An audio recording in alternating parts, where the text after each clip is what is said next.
श्री राम जय राम जय जय राम।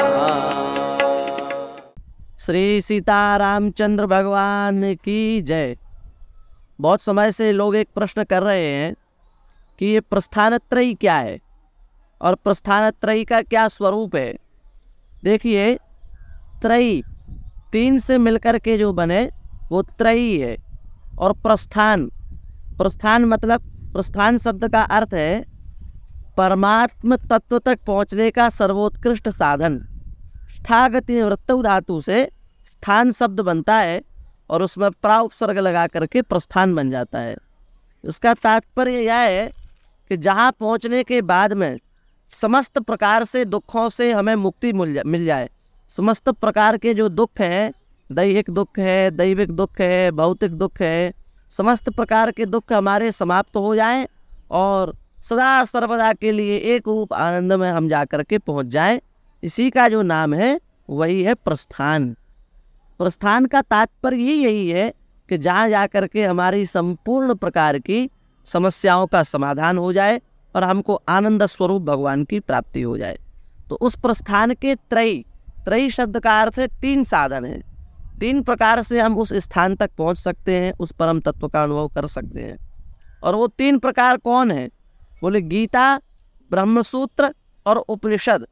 ये तीन वो प्रस्थान है जिनका ज्ञान प्राप्त कर लेने पर तापत्रयों की निवृत्ति हो जाती है। गीता के विषय में आप सब लोग जानते ही हैं। गीता श्री महाभारत का ही एक अंग है। महाभारत जो है वो भगवान वेद व्यास की रचना है। और वैसे तो महाभारत में 60 लाख श्लोक हैं, पर इस समय महाभारत में 60 लाख नहीं, 1 लाख श्लोक प्राप्त होते हैं। जो बचे हुए श्लोक हैं उनमें से कुछ लुप्त भी हुए हैं, कुछ अलग अलग लोकों में बांटे भी गए हैं। कुछ श्लोक ब्रह्मलोक में चले गए, कुछ श्लोक स्वर्गलोक में चले गए। तो इस प्रकार से कुछ श्लोक तो इधर उधर चले गए और 1 लाख श्लोक अभी भी महाभारत में प्राप्त होते हैं। तो पंडित जी, जो 1 लाख श्लोक वाला जो महाभारत है, लक्ष्य श्लोकी जो महाभारत है, उस महाभारत का ही एक अंग है श्रीमद् भगवत गीता।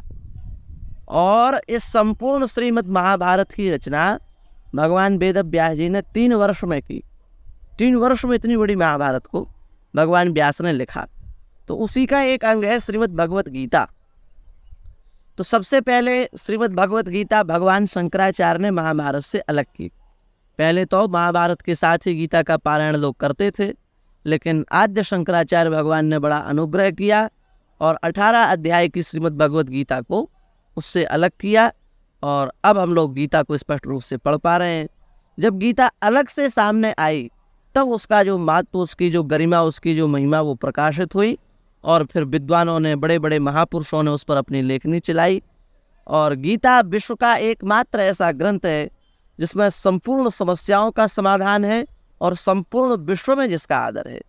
जर्मन आदि देशों में गीता का बड़ा आदर किया जाता है, बड़ा भाव दिया जाता है, बड़ा सम्मान किया जाता है।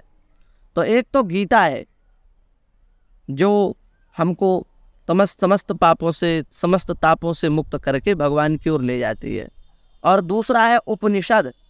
उपनिषद जो है वो सदलरी विशरण गत्यव साधनेषु धातु से उपनिषद शब्द बनता है।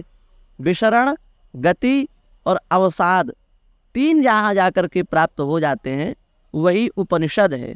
उपमा अर्थात समीप में, है ना। उप अर्थात समीप में जाकर के जहाँ विशरण, गति और अवसाद प्राप्त हो जाए, वही मतलब इनकी निवृत्ति हो जाए, वो वही उपनिषद है। और मुख्यतया 11 उपनिषदों की चर्चा की जाती है। वैसे शास्त्र की दृष्टि से 108 उपनिषद भी विद्वानों ने कहे हैं, समझे हैं, उनका भी बड़ा महत्व है, उनको भी देखना चाहिए।